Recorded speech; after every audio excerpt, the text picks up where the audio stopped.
আসসালামু আলাইকুম, আশা করি সবাই ভালো আছেন।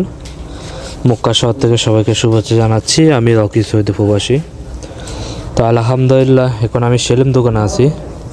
হজের কাজ সম্পূর্ণ করে তোয়াব করার পরে এখন আমরা পায়ে হেঁটে অনেক কষ্ট করে এখন সেলিম দোকানে আসলাম। এখানে চুল কাটার জন্য মাথা নেড়া করব। তো এই নেড়ার মাধ্যমে দিয়ে আমাদের হজের কাজ সম্পূর্ণ হবে। যাকে আল্লাহ কবুল করেন মালিক।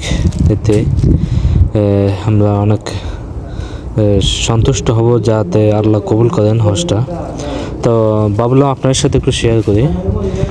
এখানে দেখেন এই যে মাথার ভিতরে শুধু ফানি দিছে, ফানি দিয়া তারপরে এটা খুদ আর কি, এটা তো সিনেন, এটা দিয়ে এখন মাথা নাড়া করা। একটা মানুষের জন্য একটাই খুল, তারপরে একটা কিস, বাস সেটা ওয়ান টাইম। এটা এরপরে এটা ব্যবহার হইব না, এটা তা মানে ফেলে দিবে ডাস্টবিনে আর কি। তো ভাবলাম একটু আপনার সাথে একটু শেয়ার করি। দেখেন এই যে এখানে আমি মক্কা মানে একদম ফাঁসে একটু দূরে হারাম শরীফেতে একটু দূরে অনেকক্ষণ কষ্ট করলাম। আমরা তিন বন্ধু আছি। তো সেরকম দোকান পাইতেছি না, আমাদের পায়ে জুতো নাই। তো অনেক কষ্টের বিনিময়ে আমরা জুতা নিলাম। প্রথম আসি, রাস্তা প্রচণ্ড গরম, এত গরম মানে বলার বাইরে। প্রচণ্ড গরম, এত তাপমাত্রা, প্রায় 45 ডিগ্রি তাপমাত্রা। খালি পায়ে হাঁটাতে অনেক মুশকিল। তো আমরা আসলাম পায়ে হেঁটে এসে সেলুন দোকানের পাশে একটা দোকান আছে, জুতার দোকান। ওইখানে গিয়ে 3 জোড়া জুতা নিলাম আমরা 3 বন্ধুয়ে। এরপর এখন আসলাম সেলুন দোকানে। এখানে দেখেন মাথা নেড়া করা, একদম শর্টকাট কাজ। এটা কোনো মাথাতে কোনো কিছু দেওয়া লাগে না, শুধু একটা পানি আছে, পানিতে একটা হয়তো লিকুইড কোনো কিছু একটা দে, যাতে চুলটা একটু নরম থাকে, এই জন্য, যাতে মাথাটা যখন নেড়া করে তখন তাদের জন্য ইজি হয়, এই জন্য। তো দেখেন এখানে প্রায় মাথা শেষ হয়ে গেছে নেড়া করা। তো জন প্রতি মাথা নিচে আমাদের 10 রিয়াল করে।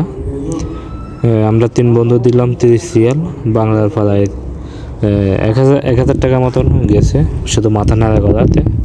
যাক, এটা কোনো বিষয় না, আল্লাহ যাতে আমাদের হজটা কবুল করে, এটাই হলো সবচেয়ে বড় জিনিস। তো এই জন্য ভাবলাম হয়তো একটু আপনার সাথে শেয়ার করি ভিডিওটা। তো সেরকম দোকানটা দেখেন, এই যে একটা ভাই, উনি পাকিস্তানি। তো উনি মাথা নাড়া করার কাজ করে আর কি। তো আমাদেরকে আরও একটা পাকিস্তানি নিয়ে আসছে এখানে। আমরা তো দোকান পাইতেছি না, কোথায় মাথা নাড়া করবো, কেননা মক্কার আশেপাশে দোকান নেই, অনেক দূরে।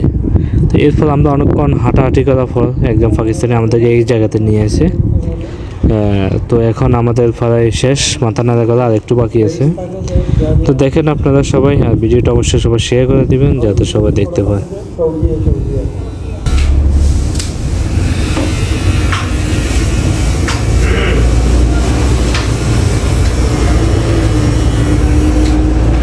बच्चे वाले लेके आए नहीं बनवाए इतना नहीं बनवाए इतना थोड़ा कि दुकान से रखते हैं बंदे चालू